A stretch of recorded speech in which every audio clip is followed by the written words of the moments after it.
Assalamualaikum warahmatullahi wabarakatuh. Salam swastiastu budaya, salam kebajikan.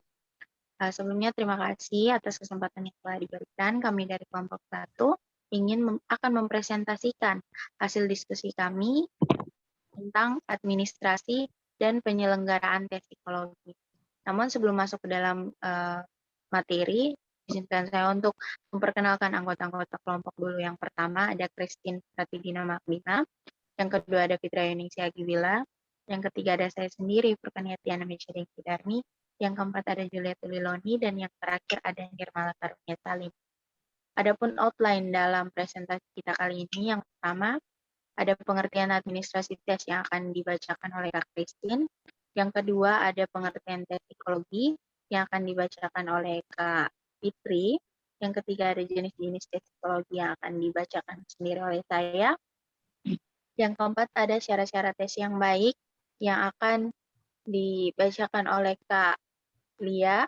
Dan yang terakhir ada penyelenggaraan tes psikologi yang akan dibacakan oleh Kak Nirmala. Langsung saja kita masuk ke dalam penyampaian materi. Saya berikan waktu dan kesempatan kepada materi pertama. Oke, baik. Yang pertama yaitu pengertian administrasi tes. Jadi, administrasi dalam artian sempit itu berupa kegiatan-kegiatan seperti mencatat, menyurat, kemudian ketik-mengetik, pokoknya berkaitan dengan segala sesuatu tentang ketatausahaan. Kemudian ada juga arti dalam artian luas, yaitu administrasi itu berarti kerjasama yang dilakukan antara dua orang atau kelompok-kelompok yang didasari atas dasar rasional untuk mencapai suatu tujuan tertentu. Jadi dapat disimpulkan bahwa administrasi tes itu berarti proses kerjasama antara dua orang atau lebih dalam suatu dasar rasional untuk mencapai tujuan tertentu. Nah, administrasi tes ini biasanya meliputi instruksi, scoring, dan juga penyajian data berupa skor hasil tes.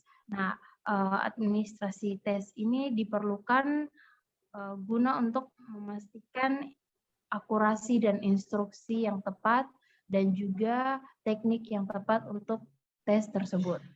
Berikutnya. Selanjutnya adalah pengertian tes psikologi. Tes psikologi sendiri itu merupakan salah satu dari metode psikodiagnostik. Menurut Anastasi pada tahun 1998, esensi dari tes itu merupakan penentuan yang objektif dan merupakan standarisasi terhadap sampel dalam hal tingkah laku. Tes psikologi sendiri disebut juga sebagai psychological assessment yang merupakan proses pengujian atau tes yang menggunakan berbagai kombinasi teknik untuk membantu menghasilkan hipotesis atau gambaran tentang perilaku, kepribadian, dan juga kemampuan dari seseorang. Tes psikologi itu pada dasarnya adalah alat ukur yang objektif dan dilakukan atas sampel perilaku tertentu. Tes psikologi itu digambarkan sebagai alat ukur yang dibakukan. Tes psikologi bermanfaat untuk mengukur perbedaan-perbedaan antara individu atau perbedaan reaksi individu yang sama terhadap berbagai situasi yang berbeda. Jenis penggunaan tes psikologi juga sangat beragam, misalnya untuk klasifikasi, seperti klasifikasi gangguan-gangguan psikis, tetapi lebih tertuju pada pendeskripsian atau pemahaman yang lebih intensif atau mendalam dari subjek. Kemudian juga digunakan pada diagnosis dan perencanaan perlakuan, pengetahuan diri, evaluasi program, penelitian, penempatan, penyaringan, dan juga sertifikasi. Beberapa faktor yang dapat mempengaruhi penyelenggaraan tes, yakni cara pelaksanaan tes, karakteristik penguji, konteks tes, latar belakang dan motivasi peserta tes, pengalaman peserta, dan juga metode scoring yang digunakan. Selanjutnya.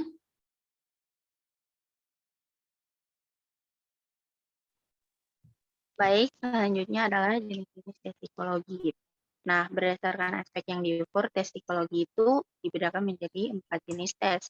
Yang pertama ada tes intelijensi, yang kedua tes bakat, ketiga tes kepribadian, dan yang keempat tes minat. Nah, untuk tes intelijensi sendiri ini merupakan tes yang mengungkapkan intelijensi untuk mengukur sejauh mana kemampuan seseorang. Kenapa dikatakan demikian? Karena pada para ahli itu sepakat bahwa dalam memandang intelijensi itu sebagai kemampuan umum seseorang. Jadi, jikalau dikatakan seseorang mengikuti tes intelijensi, artinya orang itu sedang dites seberapa jauh kemampuan umum dia. Nah, yang kedua itu ada tes bakat. Nah, tes bakat itu sendiri menurut Budiartanta, bakat itu merupakan kemampuan yang lebih menonjol atau istimewa pada seseorang. Nah, tes bakat ini merupakan salah satu jenis tes intelijensi, tapi lebih khusus. Kenapa dikatakan khusus? Karena kalau tes intelijensi sendiri itu merupakan tes untuk kemampuan umum seseorang. Sedangkan tes bakat sudah masuk ke dalam tes untuk mengetahui bakat seseorang. Nah, biasanya tes bakat ini dilakukan dengan tujuan yang berkaitan dengan bidang pendidikan dan juga bidang industri. Contohnya seperti seorang guru yang melakukan tes bakat kepada seorang siswa guna mengetahui bakat apa yang dimiliki oleh siswa tersebut. Kemudian ada tes kepribadian. Dari namanya saja sudah tes kepribadian, berarti tes ini merupakan alat ukur yang disusun untuk mengungkapkan atau mengetahui jenis dari kepribadian seseorang. Kemudian yang terakhir itu ada tes minat. Nah, tes minat ini adalah tes untuk mengukur kecenderungan, kesenangan, keinginan, atau hasrat seorang individu terhadap suatu hal.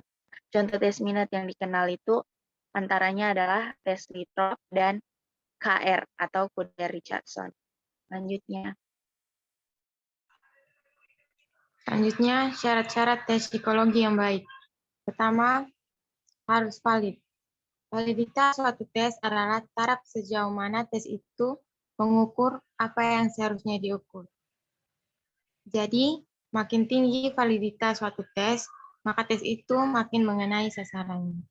Contoh tes yang valid yaitu tes intelijensi Stanford-Binet. Dapat mengukur aspek kecerdasan anak-anak pada umur 6-14 tahun.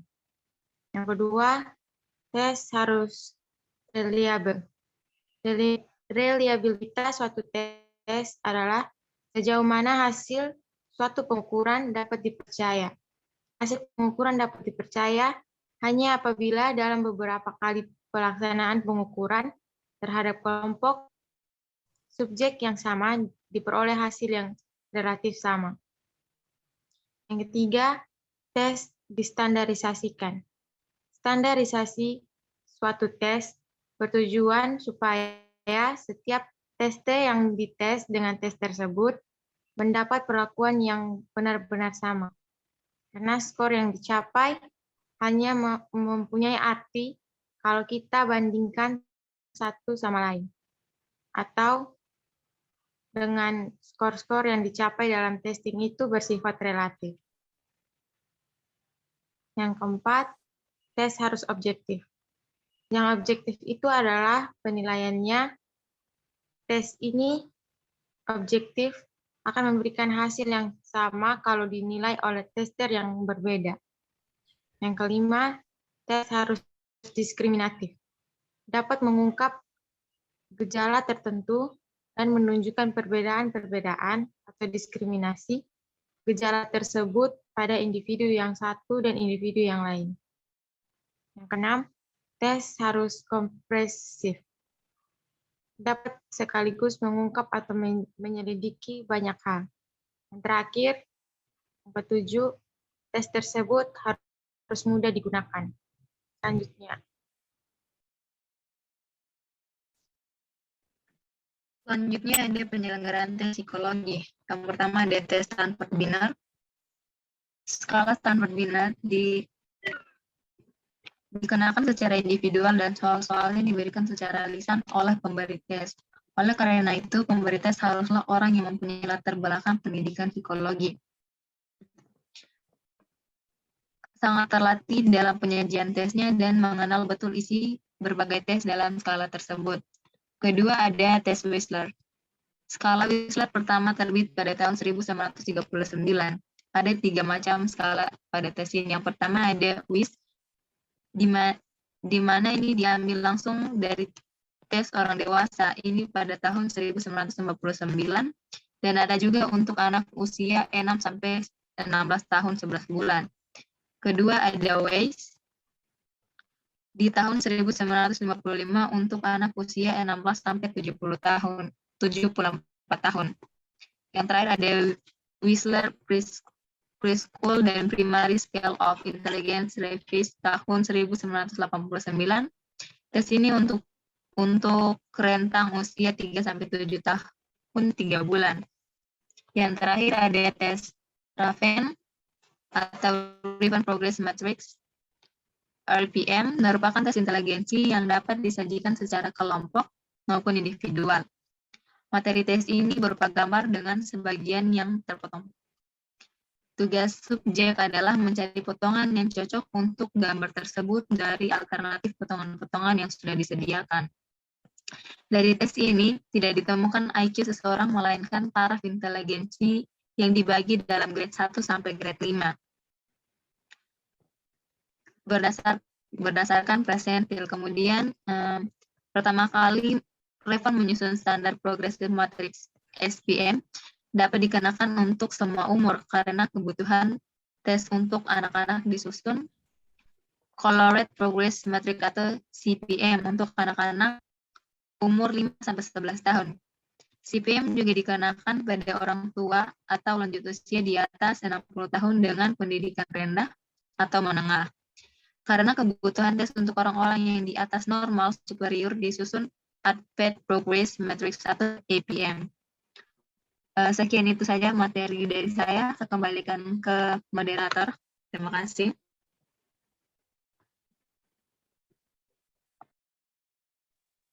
Baik, terima kasih kepada para materi yang sudah menyampaikan materi sangat baik. Nah, berikut merupakan sumber-sumber di mana kita mengumpulkan materi-materi yang telah dipresentasikan. Selanjutnya saya ucap terima kasih atas perhatiannya. Assalamualaikum warahmatullahi wabarakatuh. Shalom, Om Swastiastu, Namo Buddhaya, Salam kebajikan.